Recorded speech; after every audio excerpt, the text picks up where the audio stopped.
Welcome to Teaching Notes. In continuation of the special episodes on education, we are here with one of the components of integral education, that is mental education. Let us know more about the left and right brain functions in the words of Srimati Jayashree Didi, who is working as a headmistress in Sri Aurobindo International School. Over to Jayashree Didi. Namaste to another. We have seen in earlier episodes physical education and vital education. Today, we are going to discuss about mental education given by Sri Aurobindo. Mind is not the last term of evolution, not an ultimate aim, but like body, an instrument of all education. Mental education is most widely known and practiced. Schooling means it always referred to the mental education. Mind is usually referred to the seat of intelligence. Ideas, thoughts, perception, the reactions all arise from the mind. Actually, a true mental education which will prepare man for higher life. Mental education has 5 principal phases. The aims and objectives of mental education was given by Sri Aurobindo. Development of power of concentration, development of capacities of expansion, organization of ideas around the central idea or a higher ideal, thought control, the rejection of undesirable thoughts, development of mental silence, perfect calm, and total receptivity. Mental silence, it is not so easy to achieve. Many people are struggling to achieve mental silence, but it has to be practiced right from childhood to attain the mental silence. Our children should be practiced to sit quietly and meditate for some time to attain the mental silence. The teacher has to know how to handle and develop the innate power of 4 layers of man's mind. Sri Aurobindo has given 4 layers of man's mind, and also he was talking about physical mind, vital mind, and psychic mind. Let us narrow ourselves to only the 4 layers of mind. Chitta, the basic storehouse of memory. This is the first layer of mind. The second layer of mind is Manas, so-called sixth sense. Usually, when we were small, in our schoolings, only the rote learning method is practiced. And the third layer of mind is Buddhi. Buddhi or intellect is the third layer of mind. It is the real instrument of thought. Bodhi is the fourth layer of mind, the faculty of direct knowledge. What are the faculties developed in Chitta? That is, power of concentration. How this power of concentration is developed? By keen observation, investigation, attention, and memory. The faculty of observation is developed by various and spontaneous exercises. If we look at the picture or things, we notice only few characteristics of those things. We ignore many others. We observe very little. For example, if we look at the color, scent, and its forms, but we fail to notice its exact shade, the particular glow, the beauty of the curve, the design in the form, texture, peculiarities, etc.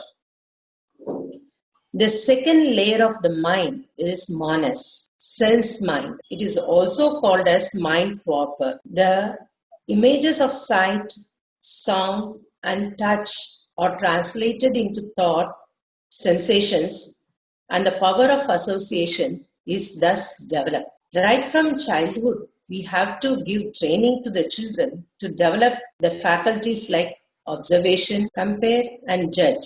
Judgment should be developed along with other faculties. So, the child will be trained to find what is wrong, what is right, why it is wrong, why it is right, They make mistakes in the beginning, but they slowly try to judge things correctly.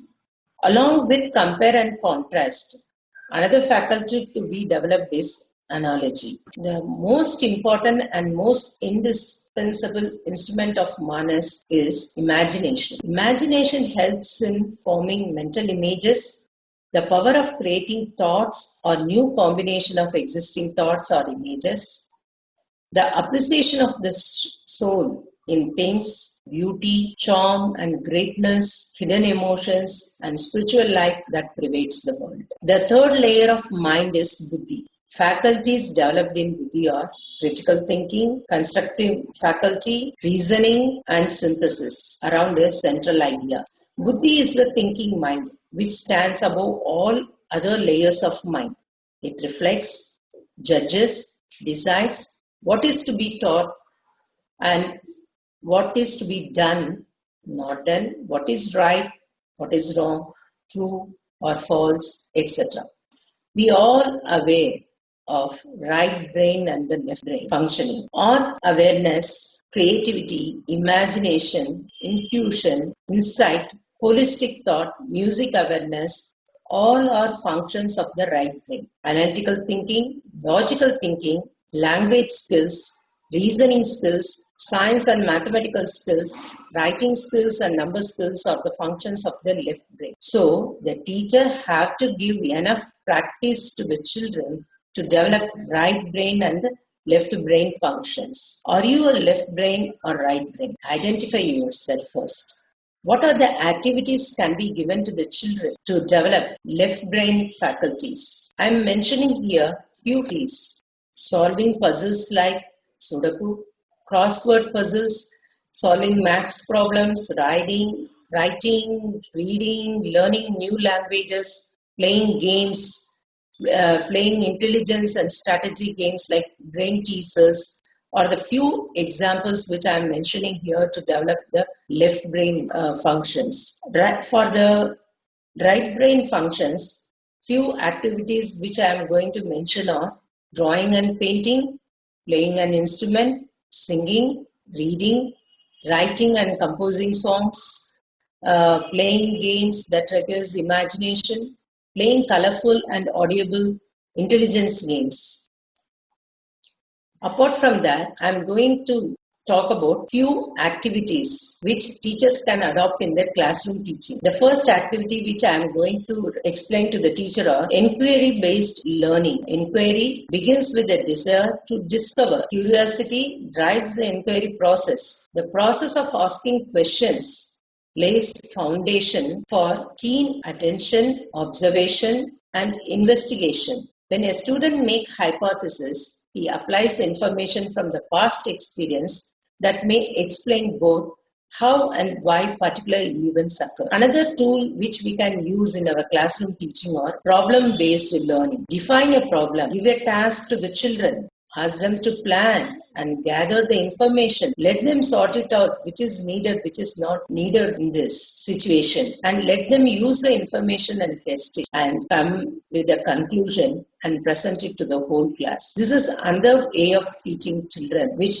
improve all the faculties of the brain and also all the faculties which we discussed in the earlier classes. It also helps them to develop all the faculties of mind. Apart from this, the very, very important which we have to teach to the children are how to attain mental purification and mental silence. Mind is never at rest. The art of giving rest to one's mind is most important for everyone. Every day, spend time to observe your thoughts, work, and action. If the power of concentration and attention is continuously cultivated, mental vibrations can be stopped and an almost silence is attained. In this silence, one can open gradually to higher mental regions and learn to record inspirations that come from the above. Once the mental silence is established, the true light will come and manifest in oneself and open new horizon according to one's capacity. This we should make them understand. we have to make them practice meditation, or we should ask them to sit silently one particular day.